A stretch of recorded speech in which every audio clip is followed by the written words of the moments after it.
Hello mga kagutom, Kapetchay here. Ang wala ti kabusugan pero always niwang. It's Saturday and it's raining. Tageretam. Te ano ang nami himuon? Syempre ang manginaan.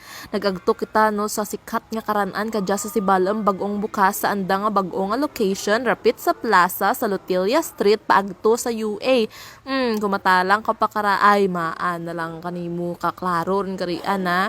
Amorian ang anda nga bagong nga location no, maligwa, mahangin-hangin rin ang andang location, manami rin gawa, tawhay, mura ang andang choices of foods, duro, kag basic lang ang pag-order, ambalan mo lang dyan karian sa counter kung ano ang imong order, so right away, rigtour ng imong order sa kusina, no, duro ang choices of foods da, may mga sisig man, may fried chicken, may inasal nga chicken, kag syempre, ang paborito katanan, only rice. Kay rice is life. Ka-good news gani no kay pagsulod ta nakita tang sa ka-customer kakilala ta. So nagpalibre kita. Syempre ang kuon na okay lang kayang-kaya kay abot kaya tamaan ka barato ang mga pagkaon didya sa badots.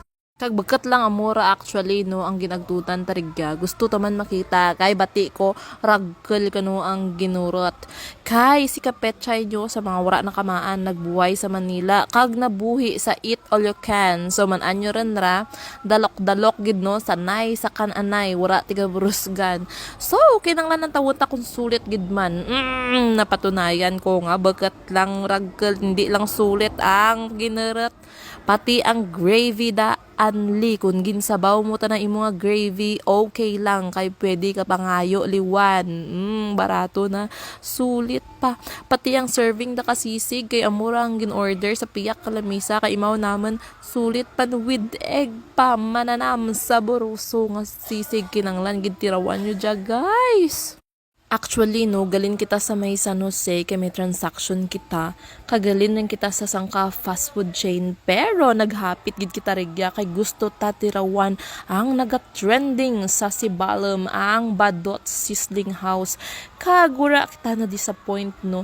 Nag-enjoy gid kita sa aton nga pagkaon kay barato na manamit pa kag duro pa sanda ti mga promo no. Karon ipakita ko anda nga mga promo. Syempre ang gin-order ko fried chicken kay may baby bay kita nyo man pati baby naga-enjoy gid sa pagkaon kay manamit gid ang anda nga pagkaon suwak na suwak gid pak gid ang sabor na no mapa-only rice gid tiho ay dako kung kaya mo lang 4-5 ka cups ay okay lang kay bakal lang ginerat na pero ako darwa lang ang nakayanan ko kay medyo busog rin si inday nyo kay bakal gani ang ginerat kang chicken ay tapos may halo-halo pa ako diin ko rabay isulod pero okay lang wala ko gid ginatrasan kinanglan maubos ko gid ja hindi ta na dya challenge no para kanakan kay enjoy takan sa pagkaon no na-appreciate gid ang mga pagkaon nga amo kadya no kag manami ang andang nga lugar matauhay so maga-enjoy gid ikaw sa imo nga pagkaon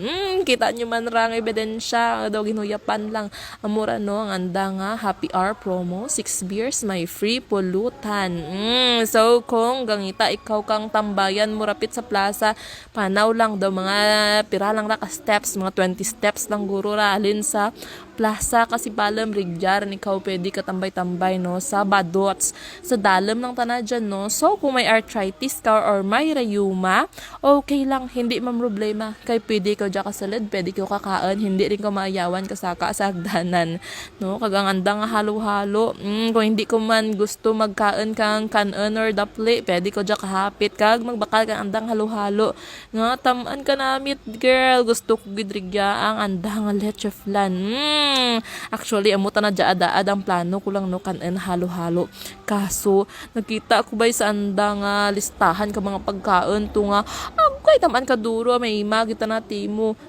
syempre, abay rin niyang yapon, no? Kag ang midnight snack, gin-dessert lamang ang halo-halo.